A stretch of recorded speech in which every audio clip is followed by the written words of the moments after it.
Hey everybody, it is July 1916, Central Powers' turn. The writing's on the wall. The German forces realize they're not going to crack this, and there's these folks down here. They're looking at the railroad junctions down here. They don't want to get their forces cut off, so they're falling back at the moment. They deemed that as easily we took most of this territory, they can get it back, and they're not losing anything by giving up some ground here. Same thing here. They have fallen back, trying to get back to Minsk right here to put up a good defense line right here against the Russian forces and the Russians here. I would not be surprised if the Russians start advancing with these units here, pulling themselves out of the defensive network. Now over here, the Germans did attack. There was those Austrian units that were here. They couldn't get back into supply, so they attacked and were eliminated. It was more, they were majorly out of supply. They were attacking at like 1 to 4, 1 to 3 odds or something like that. And they were just obliterated. So it was like, we can maybe take somebody with us because they're going to be gone the next turn anyway. So they tried to do something about it.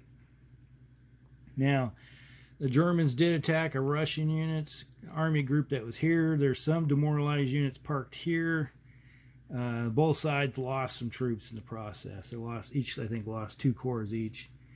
And, well, there's the die rolls right there. They rolled some ones, so it was not so good. In that attack, they assess the situation. The Austrians cannot attack. They're just trying to build up what little forces they have in defense of their city right there. The Germans did see the situation down here after watching Bulgaria get hammered. Austrians cannot supply any troops to the south other than trying to defend their major city they have right here. So the Germans are moving an army group. They're outside of Budapest right now. That's how far they could get via rail. And they used all their rail network to advance these troops over here, get supplies to the front, some supplies up to Minsk right there. So that's basically, they used everything they had to get troops there, and now we have troops marching. Now they're marching westward. They're starting to strip all of the defensive networks out of France to set up a defense, because the casualty rate is a little high at the moment. So they have to do something to stop these rampaging Russians again after a disastrous winter campaign in 1916. So we're going to find out what's happening. Since the dead corpse of the Austrian Empire and the Ottoman Empire and the Bulgarian nation is dragging down the Germans at the moment, so it's leaving a massive hole in the defensive network that they do not have the troops at the moment to plug. So that's the problem when you have a really good elite army, but it gets spread out very far. All right. We'll be back. Hey everybody, it is July 1916. Allied powers. The Russians have come out of their defensive network and they attacked. There was one straggling unit that was right there that couldn't get out of the line because they were over here in the woods. And they got obliterated. And they're still maintaining contact with the Germans.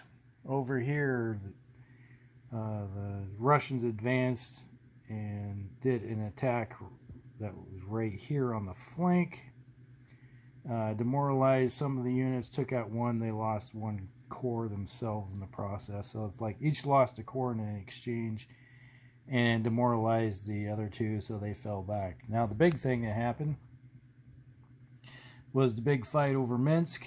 The Russian corps advanced, army group hit Minsk, did an attack. There was an exchange. They lost 1, and the Germans had 1 demoralized and had to fall back. So Minsk is now in the hands.